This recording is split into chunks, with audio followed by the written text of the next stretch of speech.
Tonight, Hillary Clinton pushes her own Russia conspiracy theory. In a recent podcast, Clinton says Russians are grooming a 2020 presidential contender. That candidate is Tulsi Gabbard. Here's Hillary Clinton. I'm not making any predictions, but I think they've got their eye on somebody who's currently in the Democratic primary and are grooming her to be the third-party candidate. She's the favorite of the Russians. They have a bunch of sites and bots and other ways of supporting her so far. And that's assuming Jill Stein will give it up, which she might not, because she's also a Russian asset.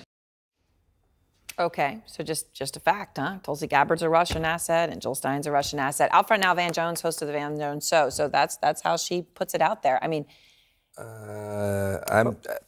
she's playing a very dangerous game. I mean, Hillary Clinton. If you're concerned about disinformation, if you're concerned, what the Russians do is they spread disinformation, they get us divided against each other. That is what just happened. Just throw out some information, disinformation, smear somebody. She is Hillary Clinton. She's a legend. She's going to be in the history books. She's a former nominee of our party, and she just came out against a sitting U.S. Congresswoman, a decorated war veteran, and somebody who's running for the nomination of our party with just a complete smear and no facts. She called her a Russian asset as a fact, and as you point out, sitting U.S. Congresswoman. A sitting U.S. Congresswoman. Now, this is a very, very dangerous game, and there's a backstory here, and there's two sides to every story. Let's not forget, Tulsi Gabbard was picked out by the Democratic Party establishment and put at the top of the DNC. They thought she was going to be their golden girl. And she got in that position, the DNC, and she looked around. She saw Debbie Wasserman Schultz and other people, Clinton allies, doing stuff they shouldn't have been doing in the primary. And Tulsi publicly quit and then endorsed Bernie Sanders. And it's been payback hell ever since. And that's what we are here. But payback hell ever since.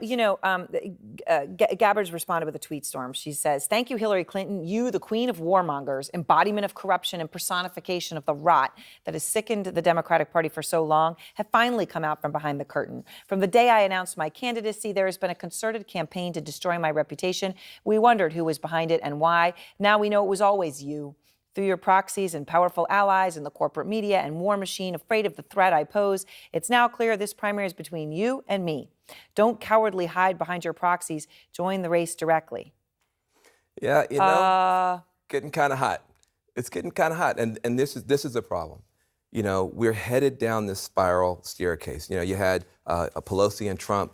You had a big blow up there. Whoever you blame, you can't be proud of America when you have food fights breaking out in the White House between the top leadership. You can't be proud when we can't have a primary without the former nominee jumping on a podcast, throwing out aspersions, and then we're in a tweet war. We got real problems in America. But I'm telling you, Hillary Clinton is playing a very dangerous game. I do not want somebody of her stature to legitimate these kind of tactics against anybody. If you've got real evidence, come forward with it. But if you're just going to smear people casually on podcasts, you're playing right into the Russians' hands. Right, and they could be, Russians can be backing someone. This is very different than calling that person a Russian asset. Well, I think it's important. It's really, really, really disappointing. All right, Van, thank you very much.